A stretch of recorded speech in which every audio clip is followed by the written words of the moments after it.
Now, what happens here is people get all kinds of things. They see angels, they see demons, they see a pirate with a patch over the eyes, a strange man from a different culture. Now, these are a combination of things. They are indeed your spiritual guides, but what they are very specifically to be understood as, they are reflections of what you are actually going through.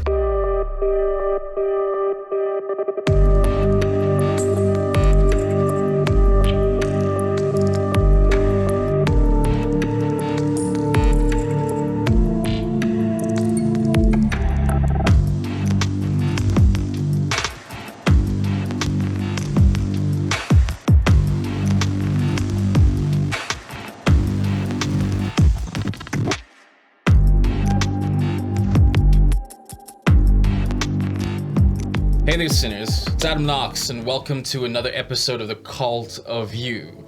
So, I have a confession to make. I see dead people. Have you ever had that experience? And I'm not just talking about the very terribly unique Sixth Sense movie, but about the experience of seeing individuals or disincarnated forms, whether that is orbs, spiritual entities, or even supernatural beings, or if you're having an epileptic seizure, or at the least a frontal lobe epileptic experience. All these brings us into a variety of areas of debate where we say, do spirits exist? Are these things real? Are they hallucinations or fragments or figments of the mind, or even problems in the brain? I'm going to share with you today my story and a little bit more about my journey. How I learned to discover these components within myself, how I learned to develop them, how I learned to differentiate between what could have been other problems versus direct psychic impressions. So without any further ado, sit back, relax, and remember to live deliciously.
So I remember when I was still young and in spiritualism, and it was quite an interesting experience going from almost having perceivedly no psychic ability to being on stage, on platforms in front of 70 to hundreds of people, even thousands on certain occasions, and kind of doing the old classic John Edwards thing, telling people what their dead relatives have said, manifesting very personal stories that I had no conscious awareness of. How does one gain access to these things? How does it cultivate? Now, it wasn't always that simple. In fact, there were quite difficult times in the development, and there was a lot of issues around the area of self-trust. And it even gave me this one little joke at one point saying that one of the difference between the psychopath and the psychic is the one thinks he's speaking to God and the other one knows he's speaking to God. This variance is very much a real one. There's a disconnect that we must be aware of. Some people will have a scotoma of their experience that is in contradiction to their other experience. This creates a psychic disconnect. And I want to highlight that at first to kind of recognize that not all events are psychic. Some events are very much related to your own personal experience. And in fact, this is one of the truisms, even when we look at psychic development. As a young mystic or young psychic or young witch begins to cultivate their abilities, the first messages intuitively and psychically that they'll be giving, and even the people that they attract in order to do these things, will directly relate to themselves. You see, there's this kind of trick that spirit weaves over us in the sense where it says, you won't do anything that you're not really ready for. You will meet the right people, you'll move into the right interactions only once you are ready for those experiences. And also that is an indicator to trust the self, trust the deeper components or the God within. Now let's look at that a little bit. In my own journey, in my experience, I remember one of my first real psychic messages and how it came about. It was in Hollywood. There was no moment where I sat in the old spiritualist seance circle, looked at another individual and his grandfather appeared next to me and gave me all these detailed instructions about his life. Not at all.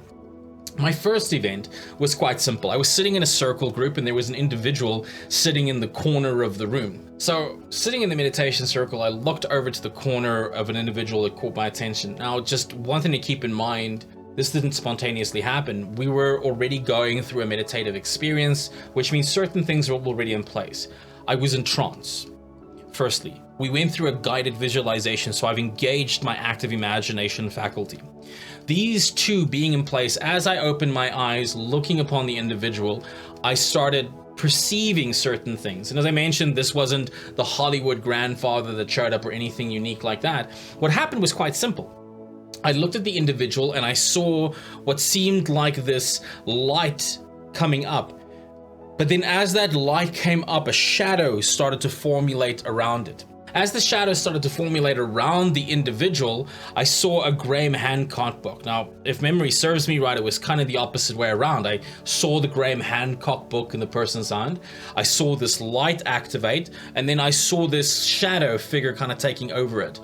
Now, my interpretation, the same way as my interpretation from a position of active imagination would be, what is the symbolic, is what I did to interpret it. I looked at the individual and I said, I have this feeling, this intuition, this hunch, and I'm just going to give it to you, and you give me a sense of whether this was true or not, or if you resonate with it.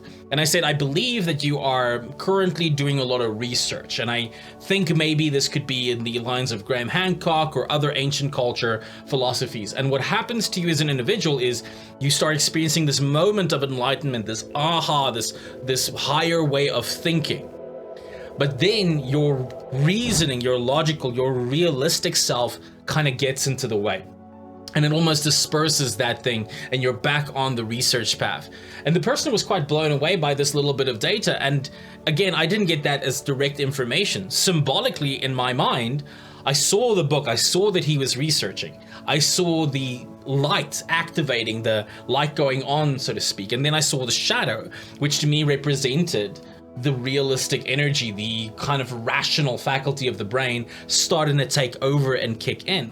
And this is one of his challenges. And it was a deep connection for the individual because Graham Hancock happened to be the actual author that he was researching.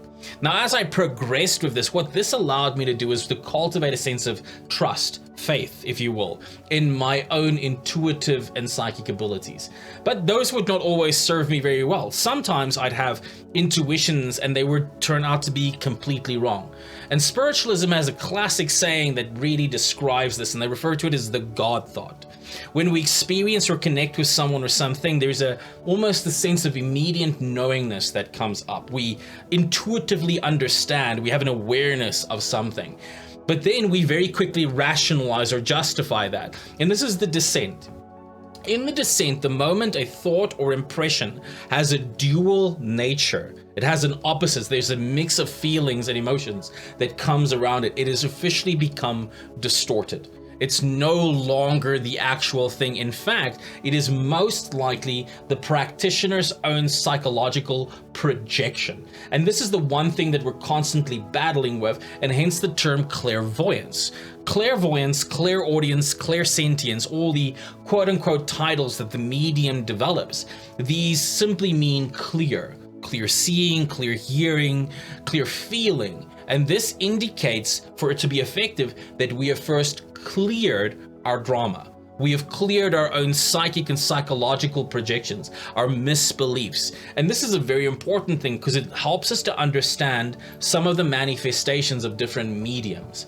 Various mediums can come to channel different entities, spiritual forces, or intelligences. And we would often refer to those as a pure medium. In other words, the medium or the psychic does not have psychological traumas or issues that prevent them from opening up to those possibilities. I'll give you an example.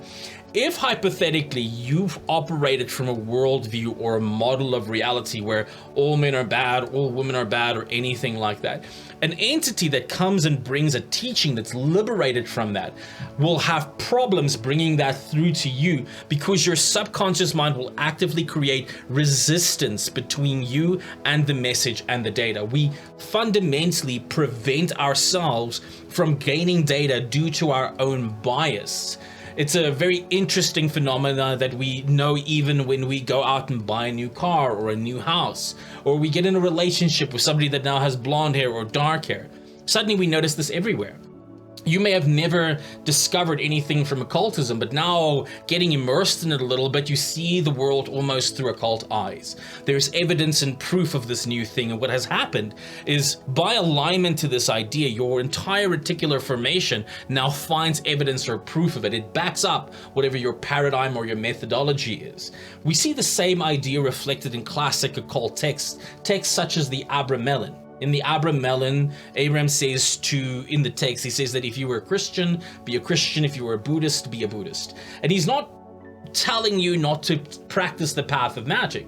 What he is saying is that if you have been brought up with a certain paradigm or model of the universe, or oncology, if you will, you shouldn't just abandon it because it's formulated some of your base identity. You must discredit it. And in so doing, you must open it up to experience new and more interesting models of reality that support the new idea. This is how we shift consciousness, the paradigm, the experience within. Now, this is all interesting because this gives us a paradigm for this, and there's a very specific reason that I'm bringing this up to you. As I progressed in my psychic or my magical abilities, or I progressed as a medium at the time in spiritualism, there was a very specific thing that I discovered that was quite difficult for me to assimilate. It was difficult for me to assimilate because I came from a conventional right-hand path religion. And even though I never adopted it myself, it was the norm of the society in which I grew up. This involved things like shaming our sexuality, being afraid of being bad, the possibility of evil attacking us. So these narratives were in the back of my head, and I had to clear it. It became difficult because at one point in my psychic development, when I was entering very deep trances, experiencing spiritual entities, having these move into my being as I disassociated from people, places, times, things, and events, as I moved deeper into the silence, deeper into the trance within myself, I would experience moments where my entire body became aroused. A sexual arousal that, however, was not limited to my genitals. It was an electrical energy, a current that started moving through me. And as this energy started activating, hallucinatory experiences started occurring inside of my brain. This knowledge has been known by the Taoists for many, many years in many of the yogic original cults and practices as well. There is a direct relationship between our sexual energy and our psychic energy. The glands inside of our body share an active relationship. Now, the reason I want to highlight, however, this can be seen as the vril, the divine energy of the life force, because it's not necessarily always going to manifest purely in you feeling aroused. That may be a manifestation of it, but what happens when this energy current comes up in many people, they think, oh, we're not being holy, we're not being spiritual, we're not being sacred. And they shame their body. And as in doing so, what they're actually doing is they're repressing that kundalini energy, that serpent energy that starts to wake up. The same energy, however, occult-wise, that we have linked to the moon. The simple attributes of the moon, of the power of magnetism, of sexuality, as well as the psychic field, they're all very deeply connected within the archetypal mind or the hidden self. Now, understanding this, what I am saying is one of the core fundamental keys for your psychic and intuitive development is the full and complete acceptance of yourself as a holistic being. That means accepting yourself sexually, accepting yourself spiritually, materially, emotionally, all of these components, recognizing that your fundamental perception of reality is really your filter. It determines what is possible, what can manifest, as well as what cannot manifest. You are an incredibly powerful protector. These biases prevent actual spiritual forces or intelligences, even different portions of your own psyche, from becoming consciously manifest within your being. In doing so, we must recognize that this is one of the fundamental keys of spiritual work. It's freeing ourselves from the cage, freeing ourselves from the programs that for the most of us run unconsciously. The next interesting phenomena happened in the mastery of mirror gazing. Mirror gazing is a practice in which the practitioner stares at a mirror. In traditional magic, that would be a black mirror, but in classic spiritualism, any old mirror will do. The practitioner usually stares directly at the mirror, finding a fixated point, having 2 candles on the side to create a simple light effect at the peripheral, and then by focusing on the one point, expands the awareness. And as we expand the awareness, we enter into a state that the Huna practitioners of Hawaii would call Hakula. This altered shamanic state of consciousness allows us to begin to perceive energy and vibration. Now, if this is combined within the mirror, what happens is there's this alteration in states that starts to occur. I begin to see myself, and then maybe my face begins to warp or change. I start to see energy through it. My face may completely disappear. I may sit there and it may literally look like I have no head on my body. I may experience a complete black form or shape overtaking it. This is the stepping into the unconscious layers, the deeper layers of consciousness, if you will, as we begin to open up. Now, as this occurs, the energy from Kundalini, that same base energy, is going to start moving up the body as well. You may start hearing noise, static noise, vibration. This is the result of your energetic band starting to move in opposite directions and creating an electromagnetic field that's actually used for the materialization or these forces to become manifest in the mirror or within your spectrum of awareness, your aura, what we would refer to as the sphere of sensation. Now, what happens here is people get all kinds of things. They see angels, they see demons, they see a pirate with a patch over the eyes, a strange man from a different culture. Now, these are a combination of things.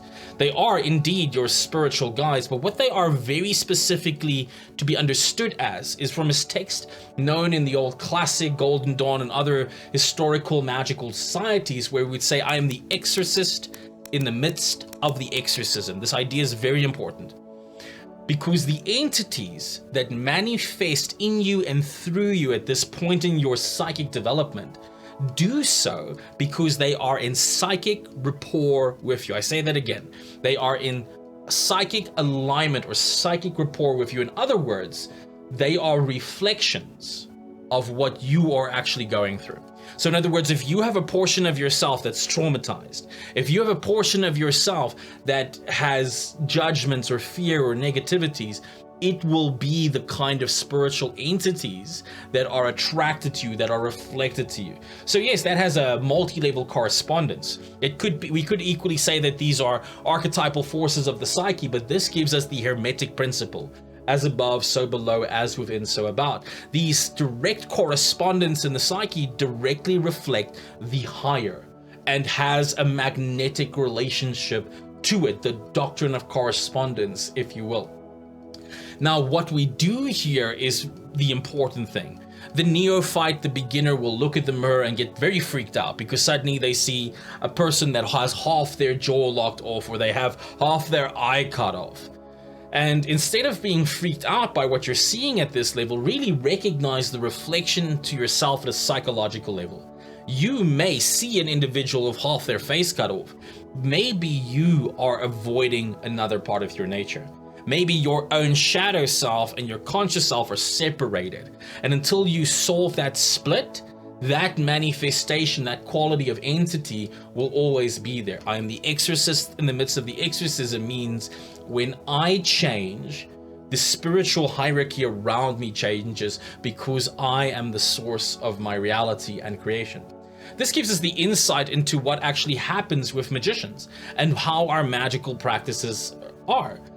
The classic text, again referencing the Abramelin, It says that when we work with the angelic forces or the divine forces, one of the most important things to do is that the practitioner should become like the force. We see the same thing in modern religions, Christians, Buddhists, practitioners of the Islamic or Hindu traditions. No matter what the path is, they are trying to embody the attributal qualities of the entity or deity that they seek to serve. This is essential because it creates that same psychic resonance with that force. Once we have psychic resonance, we become a pure medium in alignment with that frequency. Its intelligence, its ideas, its data begins to filter from our cerebral, from our unconscious, into our conscious awareness. We start experiencing thoughts or knowledge that is non-local. In other words, local being everything that I consciously am aware of, and non-local everything that's outside that awareness. Now again, your cerebellum calculates 400 billion bits of information. Your neocortex 2000, portions of yourself knows what's going on in a different town and different people's minds, but we block that, we lock that out. And when we begin to shift this experience of who and what we are, we also make those shifts at a psychic and spiritual perspective. This is specifically why even the Golden Dawn initiation, moving from the elements to the upper degrees, from the outer to the inner door, says, I am the portal grade, I am the door, I'm the eternal transformative power. And that's the key to the successful medium. The successful medium in psychic is one who's able to dissolve even their own personality, even their own attachment to their own ego, their identity, their body, to allow themselves to experience these altered states of consciousness as completely different beings and entities. That is what allows the power of the channel to become pure and to become active. So that's a lot of interesting theory, and it gives you a little bit of a map, but I'd like to give you some practical steps and maybe a little bit of a self-defense mechanism as you try to develop and cultivate these psychic abilities within yourself. Number one, the practice utilized in every spiritualist, seance, mediumistic training group around the planet since antiquity is quite a simple one. The first stage is that the medium enters a state of trance. When we enter a state of trance, we disassociate from people, places, times, things, and events. In other words, we disconnect from the neocortex and this hallucination of ourselves as a personality. By doing so, we enter into the corpus callosum. We enter into the deeper regions of the brain, a region of the brain that is characteristic by a feeling of timelessness and spacelessness. From this space, we also open up to the classic religious experience of oneness, a connectedness with all things. This starts to open up as we enter into this portion of the brain that has a higher range of information. Once we are in that state, altered, we must enter the next stage. The next stage is a process of visualization, or the engagement of active imagination, or shall we say the engagement consciously of that which is termed unconscious. When we begin to do this, there's a symbolic representation that the practitioner does. They visualize themselves rising out of the room, floating above the skies, walking up a staircase. There's a classic progression where we get to hallucinate ourselves, disassociating from our body, our personality, all these things, and associating to a higher state of consciousness. Many magical traditions also have this. If we look at the classic LBRP, where the adept visualizes themselves as the universe, as the divine, as spirit, if you will. And in so doing, we access a different range of consciousness. The next step is to focus on the intent. It could be the person, the target, the thing that we're trying to remote view into, and to associate to that thing. If this is done in a classic practice, if you're doing it with yourself, one of the key tools here to utilize would be a mirror.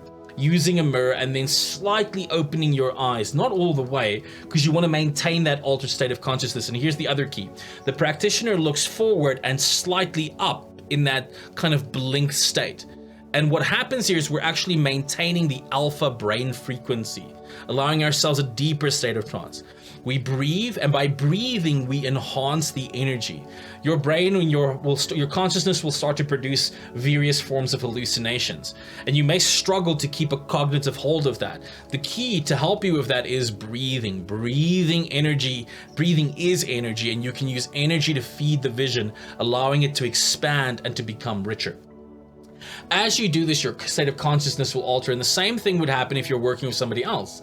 To read that, and if you're working with someone else, which is ideally the ideal situation, give yourself time afterwards for feedback, so you have an opportunity to learn to differentiate your own psychic or psychological projections from pure information or data as you receive it from the higher portions of your psyche.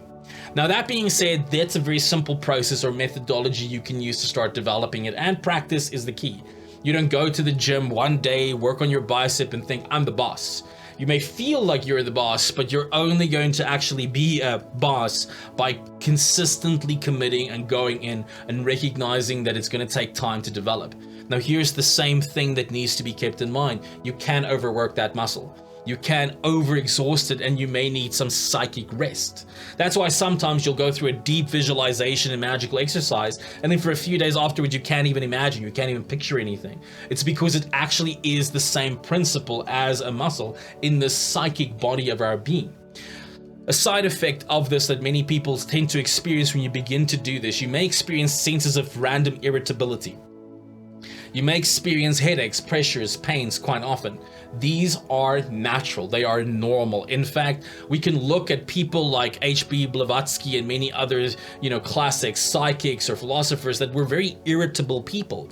And this is because your astral or psychic sensitivity begins to heighten. You suddenly develop an awareness, even though subconscious, to other people's energies and frequencies. And having not yet learned to manage and direct this puts you at the effect of it. You slightly become almost like a raw exposed nerve because you haven't learned how to protect yourself. You haven't learned how to shield your energy, and you become the victim of this very narcissistic world where everyone's not really developed and they're looking for quick fixes. That's a key thing. The second thing is the increased activity within the pineal and the pituitary gland actually has a physiological effect and change in the brain, and this causes headaches for many people. Now, you don't have to have that.